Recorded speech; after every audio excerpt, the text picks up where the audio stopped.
Good morning, soldiers. Today we're going to get a little intimate with the FAL from Black Ops 2, and I'm going to give you some tips to help you unlock the gold camo for it.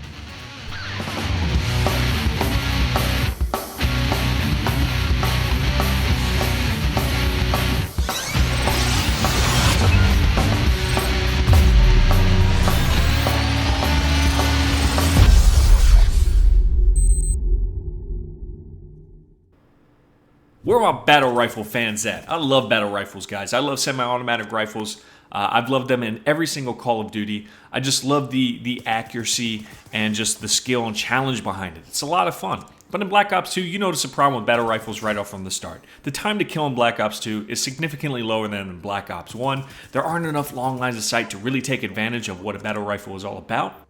And in a lot of cases, you're going to be outclassed by an SMG that has 1,200 rounds per minute. I mean, it's a challenge using this weapon. And again, that's what I love about it. I love the challenge, and a lot of other people do too. So let's talk about what the FAL has to offer. It has a 25-round magazine, 34 if it's an extended clip.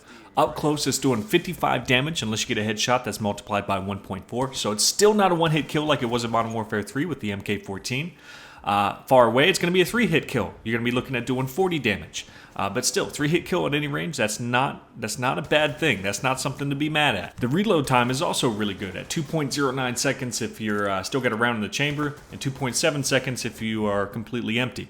Now, that's not the best. The M27 is the best in the assault rifle class, but it's second to best, so it's faster than most of the assault rifles, which is something good to know.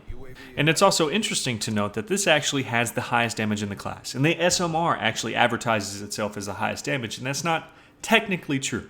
The SMR holds its max damage for about 3 times longer than what this does, but this actually has the highest damage, doing 55 damage up close, whereas the SMR only does 50.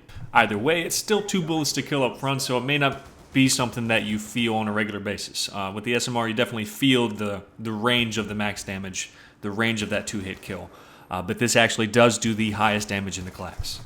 Now, the first milestone for getting the gold camo for this gun is the 100 headshots. But we all know how to get headshots. You aim for the head. I'm going to teach you how to make the best out of this weapon, and the headshots will come naturally.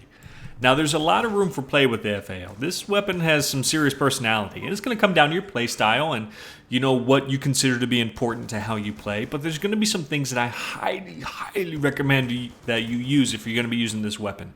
First and foremost, we're not even going to talk about the selector lever first. People are going to have their own opinions about that. We're going to talk about your tier 2 perk. You're going to need to use toughness, and I'm sure everybody can agree with me on this.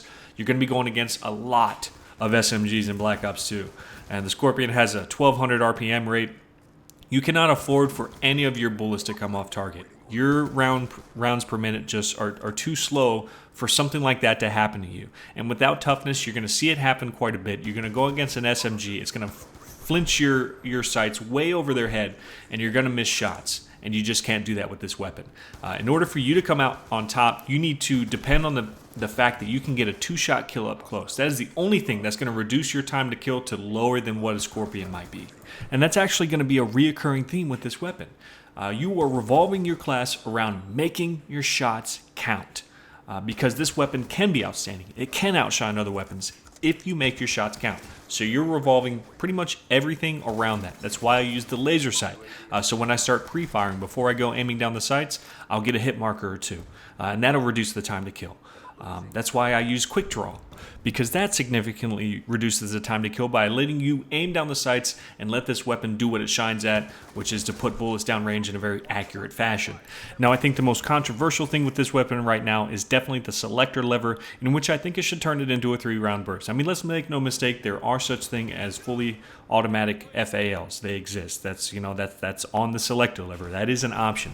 But in Black Ops 2, they're saying it's a little bit of an issue because the fire rate on the selector lever makes it fully automatic, and it's also pretty damn fast. It actually fires at 515 rounds per minute, which isn't outstanding. It's no 1,200 rounds per minute, but we are talking about a weapon that is a 2-shot kill up close and a 3-shot kill at any distance. So it's a big deal to some people. Now, here you see me using it as a semi-automatic weapon. This is when you get to the second milestone, which I think is the most difficult, and part of it is getting the 150 kills without any attachments and 150 kills without any perks.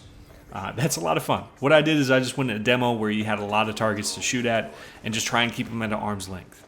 Now, going back to the selector lever, I use it because in this game, in Black Ops 2, you need to have some type of advantage over the SMGs. And the selector lever is it for me. It lets me focus less on how fast I'm firing and more on where I'm firing.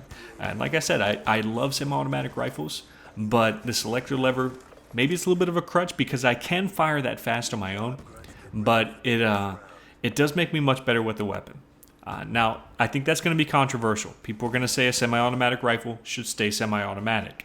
But I would argue that if that's the case, they can do a couple things to fix that. One, they can make the selector lever a 3-round burst, or they can return the semi-automatic rifle to doing a one-shot headshot up close, like it was in Modern Warfare 3. I'm not saying Modern Warfare 3 is the model to go by here, but since the time to kill is significantly reduced from Black Ops 1, it would be a good option for me.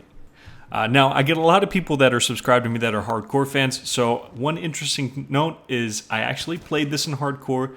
I think it's an interesting weapon. I'm not much of a hardcore fan, so I can't tell you like how it is compared to other weapons. It's not something I play on a regular basis, but it is a one-shot kill.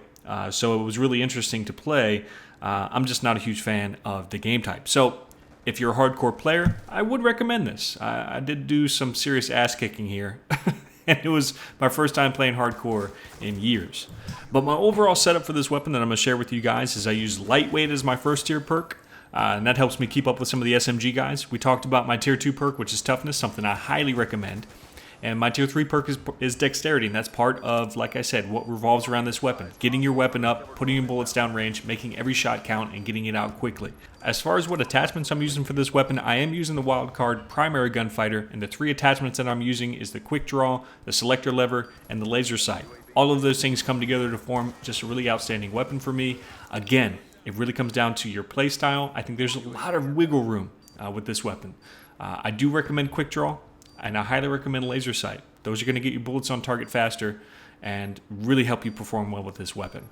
I hope all these tips help you guys out. I hope it helps you get gold with this weapon. It can be a challenge, especially when you get to the 150 kills with no perks and no attachments. That becomes really challenging. But I want to know what you guys think of this weapon and what works best for you. But that's all I have for this video, guys. This is Sergeant Merrill out here.